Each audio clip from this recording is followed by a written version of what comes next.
Para estos 10 minutos con Rafael Sánchez Navarro Caraza, platicaremos del salario por unidad de tiempo, o lo que es más conocido en el argot laboral es el trabajo por hora.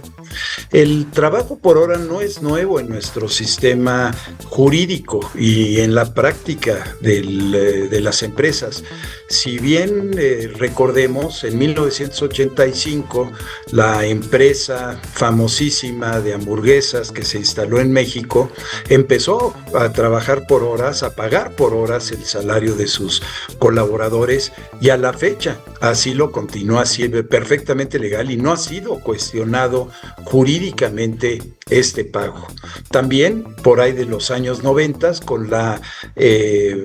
cadenas modernas de cines, en donde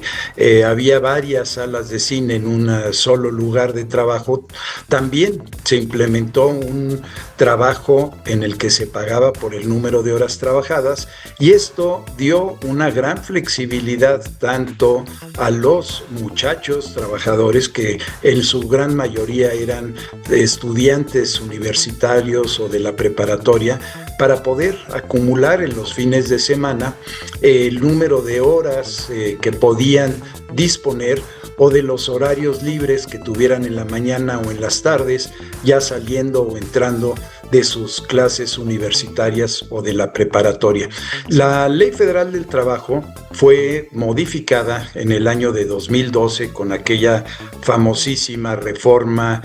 propuesta de Calderón y aprobada en el último día de su sexenio, el 30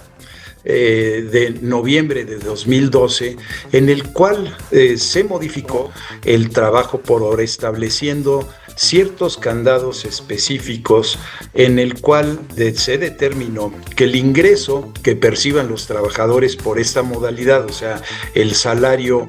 por unidad de tiempo, en ningún caso será inferior al que corresponda a una jornada diaria. Desafortunadamente, esta redacción que se dio entre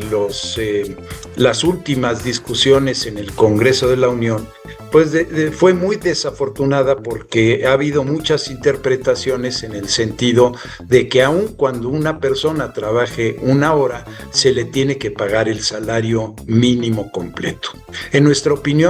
esto es totalmente inconsistente, no tiene base legal. Incluso valdría la pena señalar que en forma consistente las diversas resoluciones de la Comisión Nacional de Salarios Mínimos, al momento de establecer el salario mínimo, se establece con toda claridad que el salario es por jornada diaria de trabajo. Esto quiere decir que si la jornada diaria está establecida en sus máximos legales en la Ley Federal del Trabajo como 8 horas para la jornada diurna, 7 para la nocturna y 7.5 para la jornada mixta, esto quiere decir que es perfectamente válido que el salario mínimo pueda ser proporcional al número de horas trabajadas. Incluso hay precedentes de la Suprema Corte de Justicia de la Nación, en forma específica en el amparo directo en revisión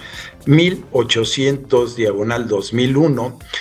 del 8 de marzo del 2002, en el que establece con claridad que el salario mínimo general o profesional, el pago de una retribución proporcional al tiempo realmente trabajado, no es violatorio de la fracción sexta del apartado A del artículo 123 de la Constitución Federal. Por tanto, en términos jurídicos, es perfectamente válido establecer una jornada por unidad de tiempo en donde se establezca un pago proporcional del salario, y evidentemente la proporción de este salario tiene que estar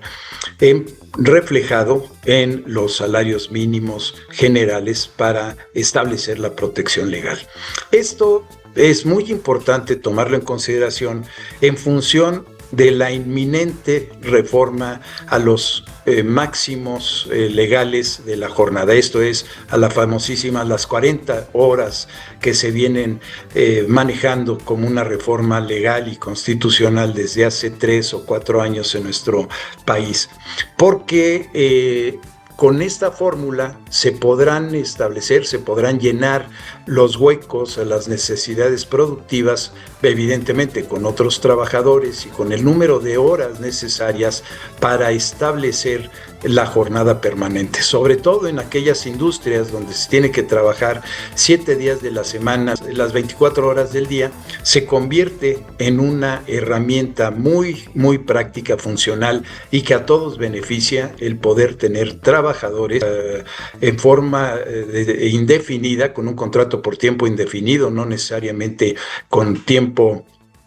parcial o por obra determinada, en la que se establezcan el número de horas necesarias, pues para llenar esos huecos que pudieran dejar el tope de las 40 horas semanales. Como siempre, este comentario lo ponemos a su consideración, a discusión, y cualquier debate será bienvenido.